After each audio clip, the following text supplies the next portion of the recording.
Toto vyjadrenie sa opiera o ústavne garantované právo na slobodu prejavu podľa článku 26 Ústavy Slovenskej republiky a článku 10 Dohovoru o ochrane ľudských práv a základných slobôd, aj keď podľa môjho vnímania môžu vzbudzovať pochybnosti o súlade postupu s právnymi alebo etickými zásadami.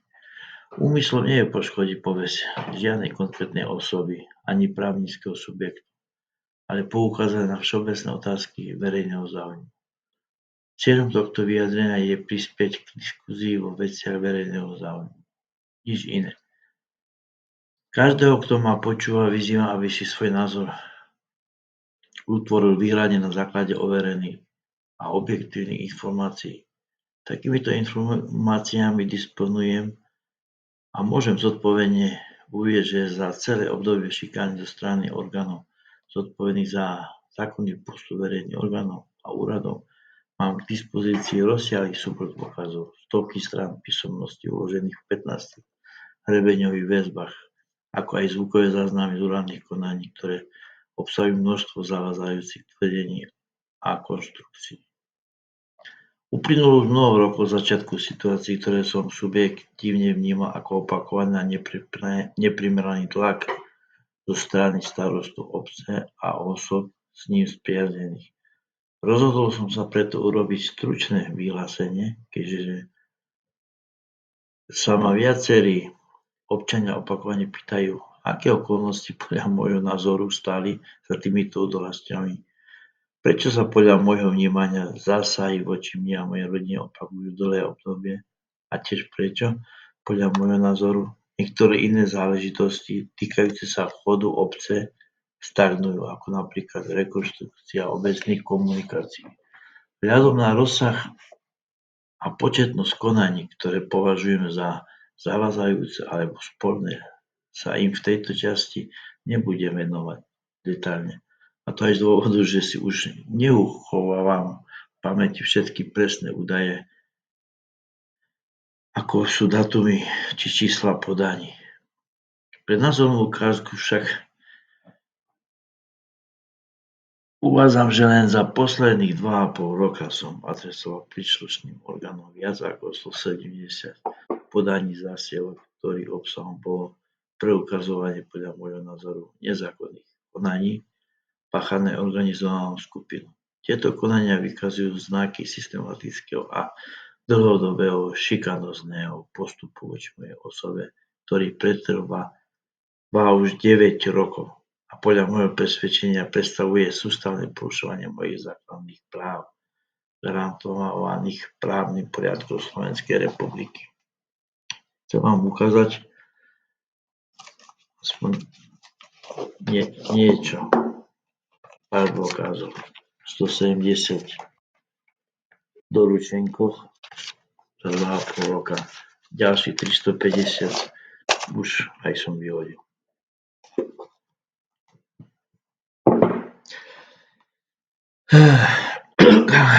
Pamätám, že z dňa 25. apríla 2022 doručila obec Milno mojej manželke rozhodnutie o odstránení nášho zrekonštruovaného oplotenia. Rovnaké rozhodnutie bolo doručené aj ďalším vlastníkom, našej dcere Lenke s manželom Petrom a dcere Julii s manželom. Už 26. októbra 2022 sme podali hromadnú sťažnosť na Generálnu prokuratúru Slovenskej republiky pre nečinnosť a nezákonný postup obce. Vec bola postúpená Krajskej prokuratúre Prešov, ktorá 27. februára 2023 doručila oznámenie o vznesení prokurátorského protestu. Proti tomuto protestu na požiadanie starostu obce podala rozklad rodačka obce Daniela K. Viem, o koho sa jedná, ako údajne nezávislá osoba, ktorej podľa našich informácií má prisľúbený od starostu obce nájomný byt. Jej rozklad však 2. novembra 2023 predseda Úradu pre územné plánovanie a výstavbu Slovenskej republiky zamietol, ako aj námietku ďalšej známej osoby rodiny Emila Mareka L. Nejaká pani meno údajne suseda brata Emila L. potvrdil taktiež oprávnenosť protestu Krajskej prokuratúry ako Úrad pre územné plánovanie a výstavbu Slovenskej republiky. Po rekonštrukcii nášho oplotenia sa ukázalo, že obec a príbuzný starostu pán Marek L. konali v rozpore so zákonom. Dňa 26. apríla 2016 si obec nechala opätovne zamerať náš pozemok, ale meranie len potvrdilo naše meranie z roku 2015 a skutočný stav. V júli 2016 napriek zisteniu čiernej stavby Mareka L. Nebudem rozprávať mená a neoprávnenej stavby, lebo sa týkalo obecného pozemku. Marek napriek tomu pokračoval vo výkupových prácach v línii už neskôr postavenej nepovolenej stavby. Na túto čiernu stavbu bolo dokonca mailom upozornené vedenie obce, o čom sme sa dozvedeli až z uznesenia policajného zboru Bardejov. To bolo 11. júna 2019, keď sme pána Mareka L. osobne upozornili. Jeho reakcia bola hrubo urážlivá, že nám je koko po tom, že on si to vybaví. A práce pokračovali na tom betónovom mure a prístrežku. O pár dní na starosta Vladimír Baran osobne prišiel zastrašovať, aby sme sa vzdali na časti nášho pozemku, inak zničí a položil na kolena celú našu rodinu. Vtedy sme sa rozhodli s ním ani s rodinou Emila a Mareka L. osobne nekomunikovať a nestýkať. Zavadiť tento škandál starostu obce a jeho príbuzných bolo zvolané zasadnutie obecného zastupiteľstva, kde starosta navrhol zámenu pozemku prospech svojho príbuzného Mareka L. Predstavil to ako výhodnú a lukratívnu ponuku pre obec. Ale skutočnosť bola iná. Prvá časť navrhnutého pozemku sa nachádza priamo pred zadnou bránou Mareka L. A nie to celé, čo je vykosené, len taký malý špic. Keď to obec a zastupiteľstvo považovalo za lukratívnu výmenu, taký kus, ktorý nikto nepoužije, lebo je to pred vchodovou bránou, ich postup a rozhodovanie vykazuje znaky hrubej neodbornosti a absolútneho zlyhania logického uvažovania dokonca, by som povedal. Lebo konanie predstavuje extrémny rozpor so zásadami riadneho výkonu verejnej správy. Ich rozhodnutia sú výsledkom neodvodnenej a nezmyselnej úvahy, ktorá nie je podložená žiadnymi relevantnými skutkovými alebo právnymi argumentmi. Zvolený spôsob postupu vykazuje znaky svojvôle a úplnej ignorácie právnej povinnosti. Je zrejmé, že rozhodovanie neprebehalo v súlade s elementárnymi princípmi racionálneho a zákonného postupu. Druhá časť navrhnutého pozemku ako lukratívneho podľa prezentovania starostu obce a kývania hlav poslancov mala údajne slúžiť na rozšírenie obecnej cesty, ale bola použitá len na rozšírenie trávnika Mareka. Časť obecnej komunikácie popri vlastníctva Mareka L. bola zablokovaná uložením odpadových rúd z domu Mareka L., čím sa znemožnila výstavba novej priekopy aj po druhej strane kamennej cesty. Vyústenie z bývalej priekopy Emil L. prikryl zhotovenou betónovou plátňou. To si každý vidí, keď ide po chodníku. Poslanci, ktorí tento návrh podporili, konali v rozpore so zásadami riadneho hospodárenia s majetkom obce. pričom okolnosti nasvedčujú tomu, že ich konanie mohlo byť motivované korupčne. Moje podozrenie bolo súdnym rozhodnutím potvrdené, a to v tom zmysle, že stavba realizovaná Marekom Lásekom bola nepovolená a umiestnená na cudzom pozemí. Rovnako bolo preukázané aj šikanózne konanie starostu obce Vladimíra Barána. Dôkazom je pravoplatné rozhodnutie súdu. V spore, ktorý proti nám obec účelovo iniciovala a ktorý mal charakter šikanózneho konania, obec prehrala. Súd jej uložil povinnosť nahradiť nám 100% nesúdne trovy, vrátane trov právneho zastúpenia 2 advokátmi a trov odvolávacieho konania, lebo im to nestačilo, ešte sa aj odvolali. Tento spor sa ďal od roku 2016. Ani po zásahu prokuratúry a okresného úradu Prešov obec do dnešného dátumu, čo je už rok 2025, nevydala nové rozhodnutie. Ďalší súd za neplnenie povinnosti obce, že nevydala nové rozhodnutie od zrušenia predošlého rozhodnutia a následne ďalšie šikanie ešte len prebehne. Len verím, že sa to neodzrkadlí na našich zvýšených daniach.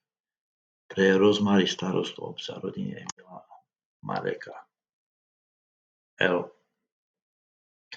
Výšku odškodného nech si verejnosť overí priamo u hovorcu obce, tým je pán Marek. Časť verejnosti jeho tvrdeniam uverila, hoci okolnosti nasvedčujú tomu, že jeho spôsob uvažovania a konania je prinajmenšom sporný. Navonok sa prezentuje ako osoba vedúca usporiadaný život na vysokej spoločenskej úrovni, avšak s istými osobnými zvykmi, ktoré vzbudzujú otázniky.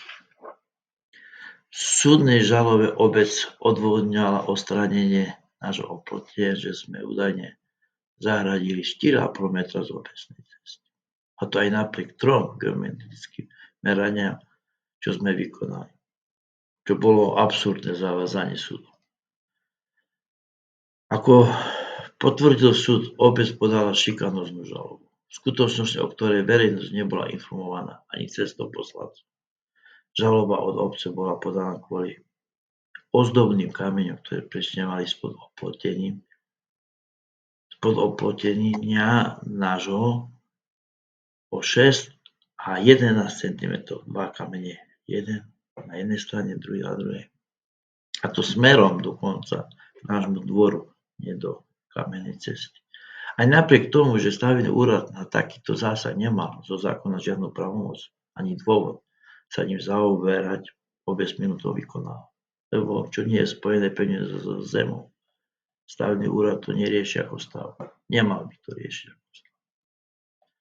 Keby súdy financoval osobne starosta obce alebo Marek L., nedaňový poplatníci zo Smilna, som presvedčený, že tento umelý vytvorený proces by neexistoval. Toto upovedomenie je určené verejnosti, aby mala jasný obraz o tom, ako sa v našej obci nakladá s právom, majetkom občanov a verejným záujmom. Ako sa ponižujú ľudia, ako sa vedia na ľudí kýdať, ako sa vie na ľudí kýdať zlé svetlo. To je všetko politika. Ďalej by som, ako v druhej časti som uviedol, že po neúspechu, ktorý bude podľa nášho presvedčenia raz ukončený v náš prospech, sa vzhľadom na stav právneho systému na Slovensku poznačeného korupciou, osobnými väzbami a protekcionizmom, starosta obce spolu s Emilom L. pokúsili o ďalší zásah proti mojej osobe. Učinili tak podaním trestného oznámenia, ktorom som bol obvinený z údajného vlastníctva zbraní z obdobia druhej svetovej vojny. Som presvedčený, že rovnako ako v prvom konaní voči mne a mojej manželke, aj v tomto prípade mali podporu osôb na vysokých postoch, ktoré sú zodpovedné za riadny a zákonný priebeh konania. Po 6 rokoch trvania občianskoprávneho sporu a 2 rokov trestného stíhania a 6-ročného obžalovania za údajné držanie zbraní, na ktoré polícia podľa zákona nemala oprávnenie zasahovať, musím konštatovať, že môj prípad odhaľuje vážne systémové nedostatky fungovania právneho prostredia na Slovensku. Bolo 28. júla 2005, som sa obrátil na vedenie Krajského riaditeľstva Policajného zboru v Prešove so žiadosť o nápravu pre pokračujúce a dlhodobé porušenie mojich práv zo strany orgánov činných v trestnom konaní, a to aj napriek tomu, že súd už v iných veciach rozhodol v môj prospech, vrátane priznania odškodnenia a náhrady súdnych trhov. Od roku 2018 som opakovane vystavený zásahom, ktoré považujem za nezákonné. Začali neopodstatneným obvinením, pokračovali neodvodneným podaním obžaloby a dnes vyústili do priestupkového konania vedeného voči mojej osobe bez reálneho právneho základu a bez dôkazov v mojom protiprávnom konaní. Za tieto postupy doteraz neniesli zodpovednosť žiadne osoby, ktoré ich iniciovali alebo vykonali. Skrátka, polícia chce prekvalifikovať 6-ročný neúspech aspoň za prístup a udeľuje mi pokuty 200, teraz 300 eur. Bardejov zobrali prípad, lebo som dokázal, že nie sú správne spôsobili ani jeden policajt. Popravde sa ukázalo, že tam ani z tých, čo v Bardejove, ani ten najmladší, ani najstarší nie je asi spôsobili správne. Som presvedčený, že ide o účelové konanie namierené proti mojej osobe, ktoré porušuje zásady zákonnosti, proporcionality a spravodlivosti. Zneužíva právomoci verejných činiteľov a spôsobuje mi dlhodobú psychickú újmu, zhoršenie zdravotného stavu, čo aj vidíte na výslovnosti. No a zníženie kvality života. Najmä vzhľadom na moje zdravotné postihnutie, by som povedal. Podnety adresované orgánom činným v trestnom konaní sú podľa mojej skúsenosti buď ignorované, alebo formálne odkladané bez riadneho prešetrenia. Žiadam preto Krajské riaditeľstvo Policajného zboru v Prešove, to som už aj požiadal písomne, aby sa na môj prípad pozrelo v celkových súvislostiach, nie ako na izolované procesné akty, ale ako na dlhodobý sled krokov, ktoré môžu predstavovať porušenie zákona a môžu zakladať podozrenie zo spáchania trestného činu znižovania právomoci verejného činiteľa. Zároveň som otvoreným listom požiadal o prešetrenie postupov konkrétnych policajtov a útvarov, ktoré sa podieľali na týchto konaniach, a o zabezpečenie zákonnosti v prebiehajúcom prístupkovom konaní, ktoré vnímam ako pokračovanie predchádzajúcich nezákonných zásahov.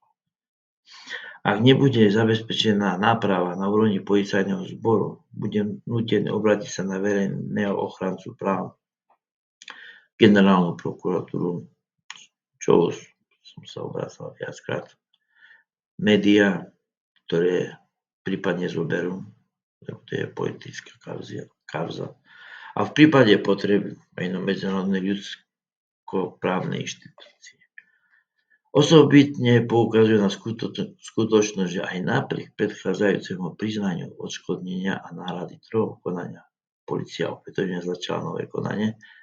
Tentokrát som vám spomínal prístupkové za držanie historických zbraní. Toto konanie pôvodne prebiehalo v Bardejove, kde osoby príslušné správ orgánu majú preukázateľné väzby na moje predchádzajúce nezákonné obvinenia. Na moju žiadosť bol prípad postupený policajnému zboru v Poprade, avšak výsledok naznačuje buď neschopnosť právne konať, alebo neodvodnené nadväzovanie na postupy bardejovskej polície. Momentálne čakám na rozhodnutie Krajského riaditeľstva Prešove, ktorý bude skúmať zákonnosť a odbornosť postupov v tomto konaní. V prípade úspechu očakávam, že dôjde k zabezpečeniu zákonného postupu a nápravy. V prípade neúspechu budem pokračovať v uplatňovaní svojich práv aj cestou ďalších žalob, čo môže opäť viesť k priznaniu odškodnenia a náhrady trov, tentokrát na správnom súde v Košiciach. Záverom považujem za potrebné zdôrazniť, že tieto zásahy do môjho života mali aj spoločenský rozmer. Pochádzali od osôb spojených s obcom, s Milnou a konkrétnymi rodinnými väzbami, pričom z dôverných informácií vyplýva, že niektorí príbuzní týchto osôb sa otvorene tešili z predstavy mojho dlhodobého údaje neodňatia slobody. Lebo za paragraf, ktorý ma obvinili nezákonne, hrozilo vo väzení, ktorým starosta už sa tešil a roznášal po obci, že zním v base 6-8 rokov, ktorý pripadal až 12. Takéto postoje a správanie nepovažujem za hodné občanov, ktorí sa na verejnosti prezentujú ako morálne vzory. Lebo to nie sú vzory, je ľudský odpad.